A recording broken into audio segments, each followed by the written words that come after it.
mengenai pengawasan di rumah sakit. Kami lihat memang harus ada perbaikan yang serius di rumah sakit pendidikan. Bagaimana secara keseluruhan si peserta didik program dokter spesialis ini itu harus selalu bekerja atau belajar diawasi oleh gurunya. Jadi tidak boleh dia dilepas begitu saja. Nanti kami akan perketat karena itu tadi yang disampaikan Pak Rektor. Kami sering dengar tuh bahwa konsulennya tidak mengajar mereka, yang ngajar malah seniornya. Itu serius itu dan itu harus perbaiki. Khusus untuk anestesi, karena ini kejadian di Semarang dan kejadian di Bandung, kita lihat begitu prodinya kita tunda, itu rame malah program layanan anestesia, bukan pendidikan anestesia. Jadi begitu kita hentikan PPDS anestesi untuk hadir di rumah sakit Kemenkes, ketahuan ternyata bahwa banyak dokter anestesi yang tidak bekerja di rumah sakit. Saya mulai mengamati bahwa ternyata yang melakukan pekerjaan anestesi di rumah sakit di ruang bedah adalah PPDS-nya.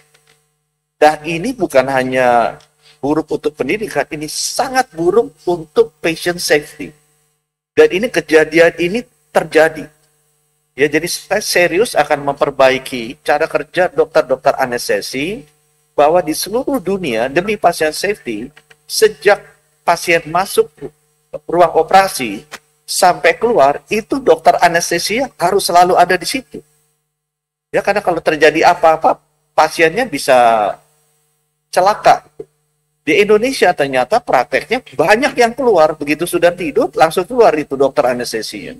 Jadi praktek-praktek seperti ini berbahaya sekali dan tidak mengikuti standar dunia untuk best practices.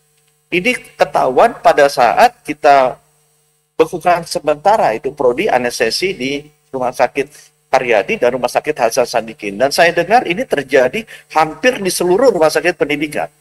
Jadi yang mengerjakan pekerjaan konsulen dokter anestesi adalah PPDS-nya, adalah muridnya. Jadi sangat berbahaya.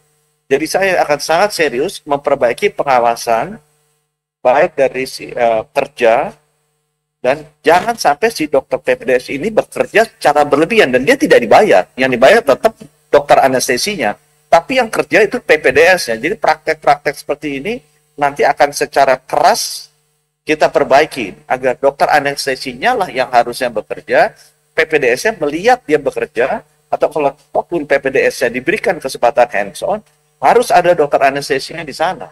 Tidak bisa ditinggalkan begitu saja, karena ini sangat berbahaya bagi patient safety. Itu contoh-contoh pengawasan yang akan kita lakukan secara serius menjawab pertanyaan